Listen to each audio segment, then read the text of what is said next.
ഇതെൻ്റെ വീടിൻ്റെ അടുത്ത് പിടിച്ചിട്ടുള്ളൊരു കക്കൂസ് മാലിന്യത്തിൻ്റെ ഒരു ലോറിയാണ്. അപ്പോൾ പെട്ടെന്ന് കണ്ടാൽ നമ്മൾ വിചാരിക്കും ഒരു നോർമൽ ലോറിയാണെന്ന് വിചാരിക്കുള്ളൂ. അപ്പോൾ ഇത് പാതിരാത്രിയാണ് ഇവരുടെ ഓപ്പറേഷൻ. അപ്പോൾ ഇത് ഈ പൈസ ലാഭിക്കാൻ വേണ്ടി ഇവർ ഈ റോഡ് അരികിലൊക്കെ എല്ലായിടത്തും കൊണ്ടുപോയിട്ട് തട്ടുകൊണ്ടാണ് പതിവ്. ഇത് ഞങ്ങൾ നോക്കി രാത്രി ഞങ്ങൾ ഹെൽത്തുകാരും അപ്പോൾ നാട്ടുകാരും ഹെൽത്തുകാരും എല്ലാവരും കൂടി പിടിച്ചിട്ടുള്ളതാണത്.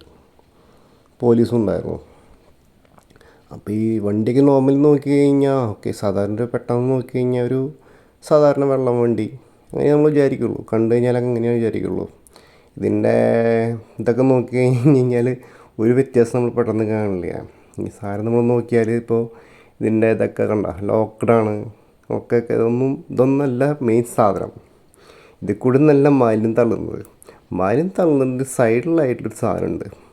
ഇതിൻ്റെ അടിയിൽ ലെഫ്റ്റ് സൈഡിൽ കണ്ടില്ലേ, ഇത്രയും ഒന്ന് വലിയൊരു കോളിൽ കൂടിയാണ് നമുക്ക് മാലിന്യം പുറത്തേക്ക് തള്ളുന്നത്. ഇതവർക്ക് തള്ളാനായിട്ട് 1 മിനിറ്റ് മതി. 1 മിനിറ്റിനുള്ളിൽ കംപ്ലീറ്റ് മാലിന്യം തള്ളിയിട്ട് അവർ പൊരിക്കും. അതിന് വേണ്ടിയിട്ട് ജസ്റ്റ് ഞങ്ങളൊരു വണ്ടി തൊട്ട് മുമ്പ് പോയി, രണ്ടാമത്തെ വണ്ടി അത് പിടിച്ചിട്ടുള്ളത്. ഈ വണ്ടി പിടിച്ചതെന്ന് വെച്ച് കഴിഞ്ഞാൽ ഹെൽത്തുകാർ പോലീസ് അവരും എല്ലാവരും കൂടി കുറുകെ ഇട്ടിട്ടാണ് പിടിച്ചിട്ടുള്ളത്. അപ്പോൾ ഈ ഒരു പൈപ്പ് ഓപ്പൺ ചെയ്ത് ഒരൊറ്റ മിനിറ്റിനുള്ള ഒരു എന്ത് ചെയ്യും, മാലിന്യം ഫുള്ള് തള്ളിയിട്ടവർ രക്ഷപ്പെടുന്ന ടീമുകളാണ് അവർ. ഇതെന്തോ ഒരു ഭാഗ്യത്തിന് ഇങ്ങനെ കിട്ടിയതാണ് ഇവരെ. അപ്പോൾ ഇതേപോലത്തെ ഇതിപ്പോൾ വണ്ടി നമ്പറും എല്ലാം നിങ്ങൾ നോട്ട് ചെയ്തോളൂ.